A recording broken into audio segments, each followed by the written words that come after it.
জাতীয় দলে খেলতে হলে অবশ্যই হামজা বা তার চেয়ে ভালো মানের প্লেয়ার হইতে হবে। ফাহমিদুলের ক্ষেত্রে এটা প্রমাণ হইল জাতীয় দলে খেলতে সে যোগ্য না, আগে যোগ্য হয়ে ফিরে আসুক।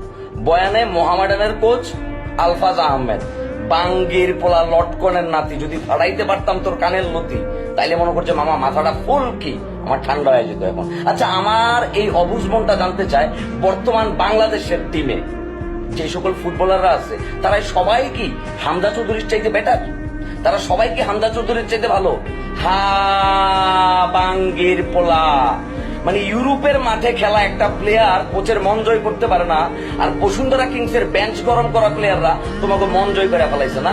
সিন্ডিকেট মারানের একটা চাটাবাজ, সে কোচ হয় কিভাবে? তার মতো চাটাবাজ বাটপার, চেহারাটা দেখেন না বাটপারের মতো, এই বাটপার কিভাবে কোচ হয়?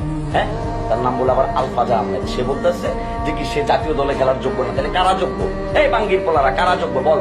হ্যাঁ, এরকম করে করে তো বাংলাদেশের ফুটবলটার পেছন মেরে হাঁকা করা তারা দেয় দিচ্ছ। বাংলাদেশের ক্রিকেটটারও তো বহু আগে কি পাপন গংরা খাইছে, এখন ফুটবলটারা খাইতেছো তোমরা। তোমরা সব হচ্ছে বাটপার। এই বাটপার গুলার রাস্তার দিকটা নামায়া তারপরে এগুলার পুষ্পতলিকে লাগাইতে হবে, চালাইতে হবে এটা। ঠিক আছে, বাংলাদেশের ফুটবলটাকে ধ্বংস করে দিচ্ছে। আর কোনো ইয়াং পোলা পাই এদেশে ফুটবল খেলার স্বপ্ন দেখবে না, শুধুমাত্র তাদের মতো বাটপারদের জন্য। এই সকল বাটপাররা ক্লাবে ঢুইকা এগুলো মানে ক্লাব মালিকের কি চাটাবাস কোথাকার দালাল বাটপার।